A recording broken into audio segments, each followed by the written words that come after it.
Conversations make or break cultures. Hi, I'm Tim Hagen of Progress Coaching, and we've been teaching managers and organizations how to coach their employees for the last 23 years. Certainly an element to that is their ability to lead conversationally.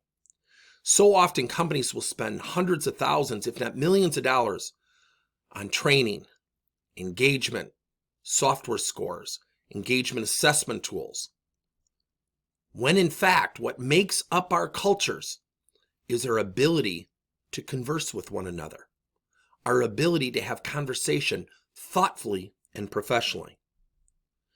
Now there's a cause and effect. Think about a conversation for a second. How often when we're talking to someone, while they're speaking, we're thinking about what? What we want to say. We cannot demonstrate listening at its fullest capacity when we're thinking about what we want to talk about while somebody else is speaking. Now let's think about something else. When somebody gets called into the corporate world, into a boss's office, what's the employee's first response? It's usually, uh-oh, what did I do wrong?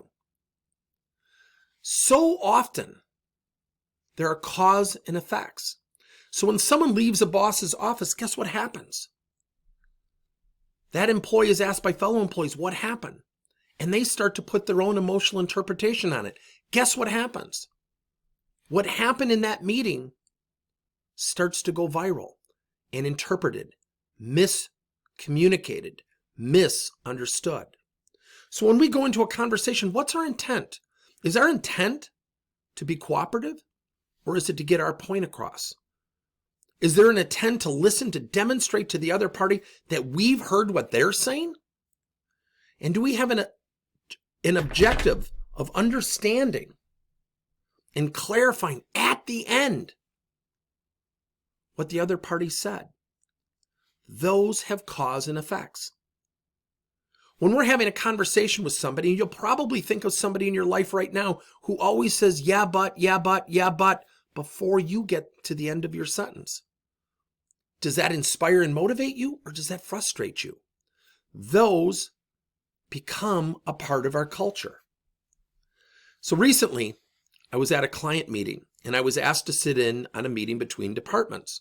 And I was asked to observe some interactions where we could apply coaching to make a few departments work more cooperatively together. And as I was talking to one of the managers, I said, let's do something kind of cool. We had just gotten out of a conversation talking about conversational ability. And he said, what do you mean? I said, well, let's count. Let's statistically analyze, not interpret, but factually represent observations of how we interact in that meeting. He said, yeah, let's do it.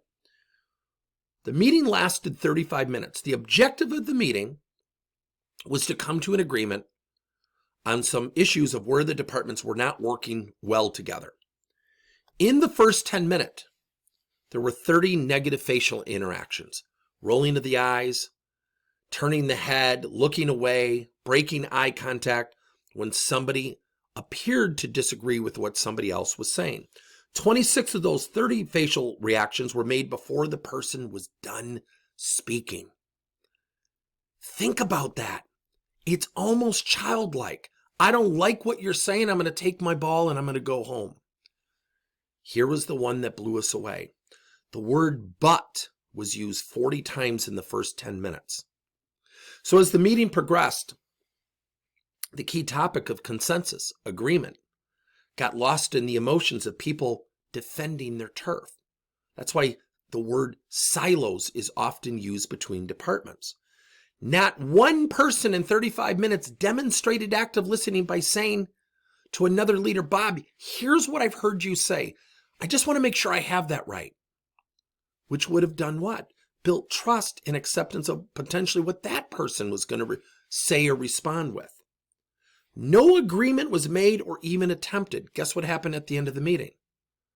They scheduled another meeting. Like a second meeting was going to magically be the solution. The solution lied in what was our intent? What was our commitment to good, thoughtful, professional conversation? So think if there were rules of engagement. Can't break eye contact. Try to refrain from negative emotions. Please try to demonstrate before you respond with active listening, paraphrasing what somebody else said. What would have happened to that meeting? It would have magically become better. So think about ground rules. Think about conversational skills. They do require practice. They also require rules of engagement. So one of the best things we can do is learn conversation models. This is something called dovetail, where you take strengths, you insert the word and for the word but, you insert the word opportunity instead of your frustrations, and then the whift is what's in it for them. So let's think about that meeting. What if somebody turned to a leader and said, Bob, your department does XYZ really, really well. And I think if you added more proactive email response communication, I think the benefit to both our departments would be ABC. So Bob, hearing that, what's going through your mind and how do you think I could reciprocate? So what did I do? I led with strengths. The Gallup organization reports when we lead with strengths, engagement goes up 8 times. This meeting quickly morphed into, I gotta protect my turf. When you use the word and, I'm using strengths to go grab an area of opportunity. Not what they're doing wrong, not their weakness, not the thing that frustrates me. And then if I can communicate it in terms of the benefit, not only to that person, but for both parties, guess what happens? The acceptance of conversation greatly accelerates.